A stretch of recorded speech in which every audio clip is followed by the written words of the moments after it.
தஞ்சாவூர் பாபநாசத்தில் பத்மாவதி தாயார் சமேத சீனிவாச பெருமாள் திருக்கல்யாணம் விமரிசையாக நடைபெற்றது. குரு கீர்த்தனைகள், தோடையமங்கலம், அஷ்டபதி உள்ளிட்ட பஜனை பாடல்கள் பாடி திவ்ய நாம சங்கீர்த்தனம் நடந்தது.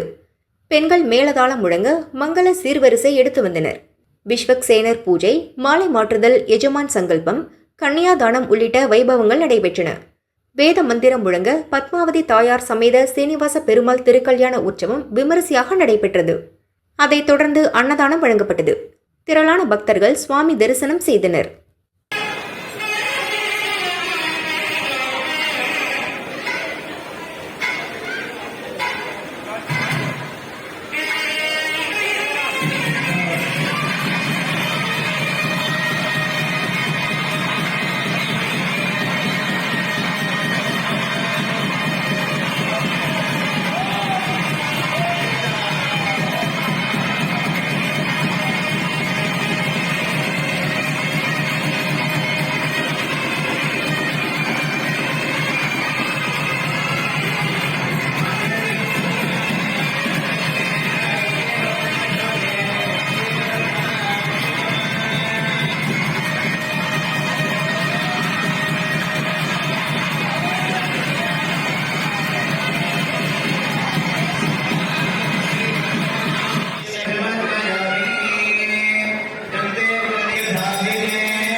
Gracias.